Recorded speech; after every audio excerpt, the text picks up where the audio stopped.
भाजपच्या गडाला ममता बॅनर्जीचा सुरुंग। याबाबत सविस्तर वृत्त असे की नुकत्याच महाराष्ट्र राज्यामध्ये विधानसभेच्या निवडणुका संपन्न झाल्या आहेत। या निवडणुकीमध्ये भाजपला मोठे यश मिळाले आहे। महायुतीतर्फे महाराष्ट्र राज्यामध्ये निवडणुका लढविण्यात आल्या होत्या। यामध्ये भाजप महायुतीला मोठ्या प्रमाणात यश मिळाले आहे। महाराष्ट्र राज्यासह इतर राज्यात देखील पोटनिवडणुकांची निवडणुका संपन्न झाल्या आहेत। यामध्ये पश्चिम बंगालमध्ये 6 जागेंवर पोटनिवडणुका झाल्या आहे। या पोटनिवडणुकीत मात्र ममता बॅनर्जीचीच हवा दिसून आली आहे।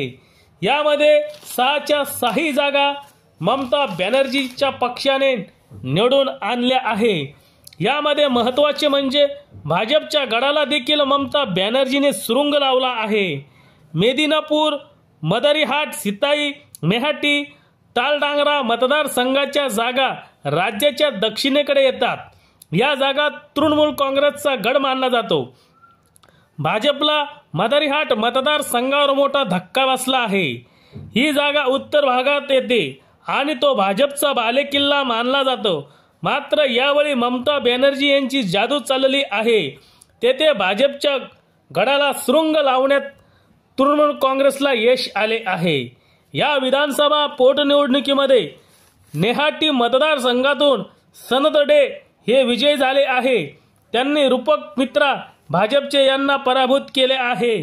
तर हेराओ या मतदारसंघातून शेख रबिउल इस्लाम तृणमूल काँग्रेसचे उमेदवार असून त्यांनी पियारुल इस्लाम या उमेदवाराचा पराभूत केला आहे। त्यानंतर मेदिनीपूर येथे सुजय हजरा येथे तृणमूल काँग्रेसचे उमेदवार सुजय हजरा हे निवडून आले आहेत। त्यांनी भाजपचे सुभाजित रॉय यांचा पराभव केला आहे। तर तालडांगरा येथे फाल्गुनी सिंगाबाबू हे विजयी झाले आहे। त्यांनी भाजपचे अनन्य रॉय चक्रवर्ती यांचा पराभव केला आहे। सिताई मतदारसंघातून तृणमूल काँग्रेसच्या संगीता रॉय विजयी झाले आहेत। तर त्यांनी दीपक कुमार रे हे भाजपच्या उमेदवारांचा पराभव केला आहे। मदारीघाट या ठिकाणी जयप्रकाश टोपो तृणमूल काँग्रेसचे उमेदवार विजयी झाले आहे। त्यांनी राहुल लोहार भाजपच्या उमेदवारांचा पराभव केला आहे। अशा पद्धतीने पश्चिम बंगालमध्ये पुन्हा एकदा ममता दीदीची हवा चालली आहे।